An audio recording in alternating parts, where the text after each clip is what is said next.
Right now, humanity is only at 0.7 on the Kardashev scale, not even at level 1. But what would it mean to master all the energy of Earth itself? Every wave, every gust of wind, every ray of sunlight? This is the story of our first great step as a civilization. Who was Nikolai Kardashev? Nikolai Kardashev lived from 1932 to 2019. He was a Russian astrophysicist who created what is known today as the Kardashev scale.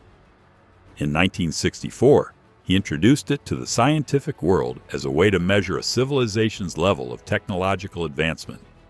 Instead of looking at wealth, technology, or military power, Kardashev suggested civilizations should be ranked by how much energy they can harness and use. And why energy? Energy is imperative for development. Without it, nothing is possible. In fact, everything needs energy to live, to progress, and to exist, and it flows continuously throughout the universe. Existence could not be possible without his vision. Type 1. Civilization. A society that can fully use and control all the energy available on its home planet, like Earth. Type 2. Civilization. A society that has developed significantly further and requires more energy, and has the capability of capturing the energy of its star, often imagined with a Dyson sphere around the sun. Type 3. Civilization. A society so advanced it can harness the energy of an entire galaxy, spanning billions of stars. Kardashev's idea is today highly regarded and studied by many scientists, and it isn't just science fiction. It is a framework to think about humanity's future and the potential of intelligent life in the universe. Many scientists and futurists still use his scale to this day when discussing AI, energy, and space exploration. Did you know that right now, humanity is sitting at 0.7 on the Kardashev scale? That means we're not even at level 1 civilization yet. But what does that actually mean? And what will life look like when we finally get there? Let's demystify it together. In 1964, Nikolai Kardashev asked a big question. How do we measure the progress of a civilization? Today, when you measure the progress of a country, many variables come into play. GDP, military power, wealth, technology, and so on. Kardashev's question was about the progress of a civilization. He understood that a whole civilization pulling together for the benefit of the whole, and not for the benefit of a few, would develop and progress exponentially faster. He concluded that the only possible way was to measure a civilization's capability to harness energy and how it would use that energy. From that idea, he created the Kardashev scale, a way to classify civilizations by how much energy they can capture and use. And at the very bottom of the ladder, Type 1 civilization. This is the stage where a civilization can use all the energy available on its home planet. So what does all the energy of Earth actually mean? Right now, humans consume about 20 terawatts of power worldwide. But Earth naturally produces hundreds of thousands of terawatts, from sunlight, wind, oceans, geothermal heat, and hydro. To become a Type 1 civilization, we would need to capture and use nearly 100% of Earth's available energy. Think about it like this. Today, we're like a teenager who only knows how to cook instant noodles in the microwave. A Type 1 civilization is like a master chef who knows how to use every single tool in the kitchen. Oven, stove, grill, spices, all of it. So how do we actually get there? 1. Renewable energy at scale.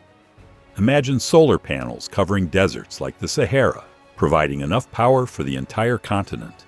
Gigantic offshore wind farms powering megacities, tapping into geothermal energy from the Earth's core. 2. Global energy grid. Instead of countries hoarding power, a planetary internet of energy would balance supply and demand worldwide. Nighttime in New York? The solar farms in Australia keep the lights on.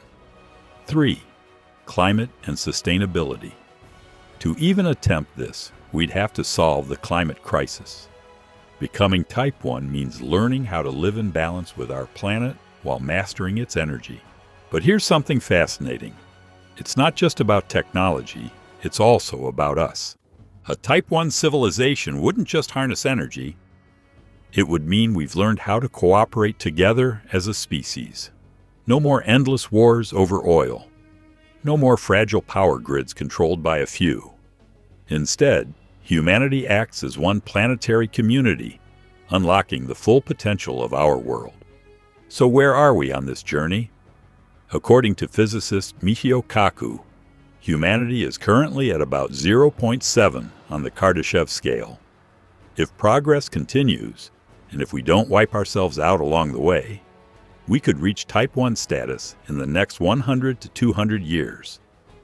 That might sound far away, but in cosmic terms, it's like tomorrow morning.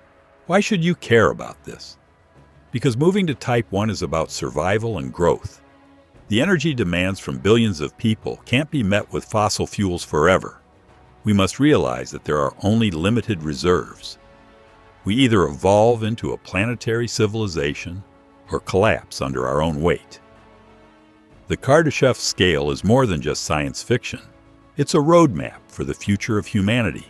A Type 1 civilization is our first step toward becoming a planetary society. But here's the truth.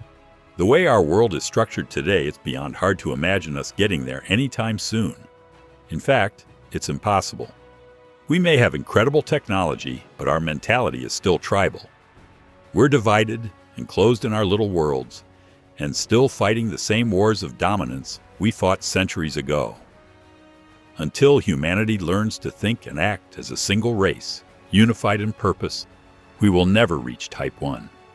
Only when we rise above division will the unimaginable become possible. And once we do, the rewards will be extraordinary. Imagine building a structure around the sun itself, capturing nearly all of its power. That's Type 2 civilization, and in the next video, we'll explore exactly how humanity might one day harness the energy of a star. Now, before we close, let me leave you with this thought. Imagine telling someone in the 1700s that one day, not too far away, roads would stretch for thousands of miles, covered in a strange black surface. That people would travel in metal boxes faster than the wind, or fly through the sky, or even speak face-to-face across oceans.